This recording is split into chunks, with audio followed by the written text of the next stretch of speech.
ProFem is a social enterprise that is tackling the complex problem of feminine hygiene in rural areas of the world, specifically Kenya. Through a one-for-one business model, ProFem sells high-quality feminine care products, such as tampons and pads, to women in North America, and for each unit sold, a menstrual cup gets donated to a woman in Kenya who would otherwise not have access to the necessary products to use during menstruation.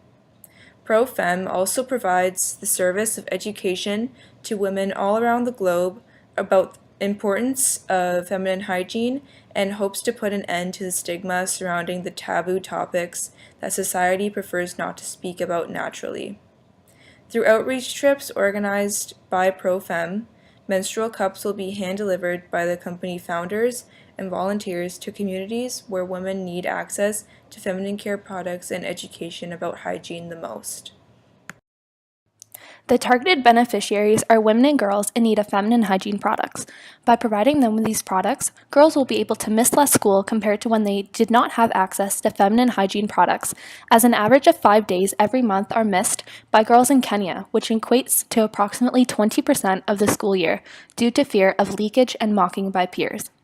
These women and girls will also be affected by our educational programs, as they will learn healthy ways in which they should be taking care of their bodies, as well as have common myths and misconceptions about menstruation be debunked, in hopes of ending the stigma surrounding this topic.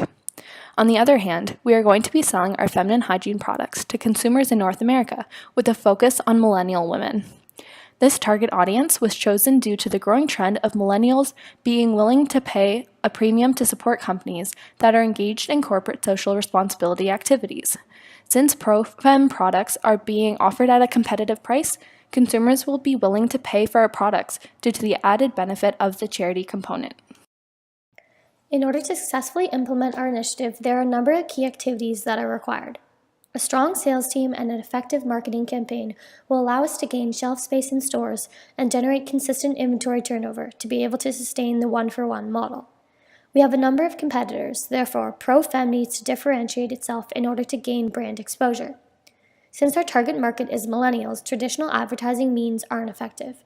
Therefore, we will best reach our consumer base through social media. Additionally, another key activity will be the production and outsourcing of materials for our products. This will ensure that we are developing high-quality products. Outsourcing certain products that require different machinery or materials, such as the menstrual cups, may cut down our costs. Physical resources such as equipment and raw materials will be necessary for the production stage. Distribution of our products to retailers and to rural areas of Kenya is another key activity that must be performed. Distribution of the cups in Kenya will go hand in hand with the educational aspect of our initiative. Finally, we hope to have outreach trips for the founders of the company as well as volunteers. They will take place in rural areas and deliver products to women in need. For these trips, packaging and transportation resources in terms of distribution, as well as educational resources including pamphlets and workshops, must be provided. In the initial stage, we are planning to finance the venture through personal investments from our founders, investments from our friends and family, crowdsourcing, and government funding.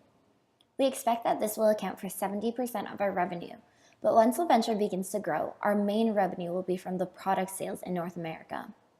Eventually, we hope to become less reliant on the seed funding and more reliant on the profit that we're making.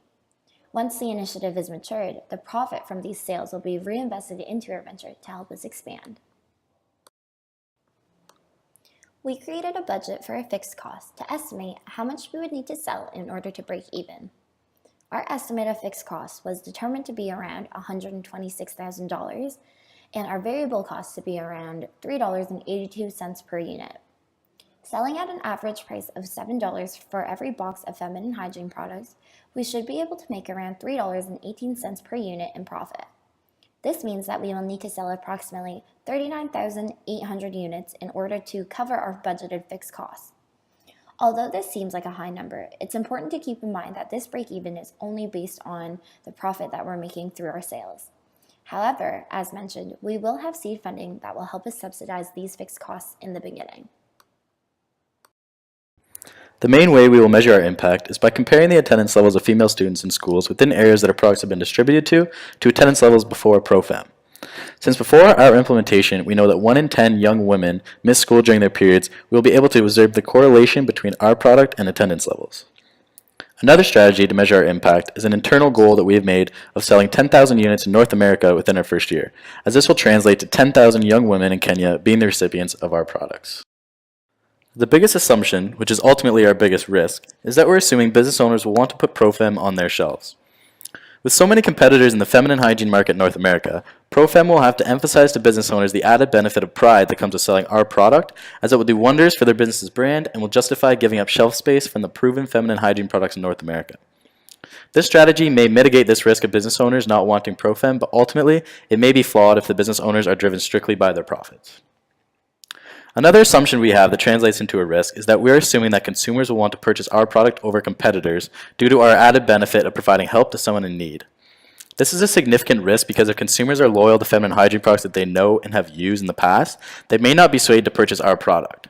This risk may possibly be mitigated by extensively promoting the added benefit that our product offers, both through marketing as well as in our packaging, in order to pull consumers from competitors in the market. The next steps to be taken are to expand into additional retail locations in order to generate more revenue to be able to donate a larger number of menstrual cups, as well as donating menstrual cups to additional countries so that our impact can be broadened. That concludes our presentation. Thank you so much for watching.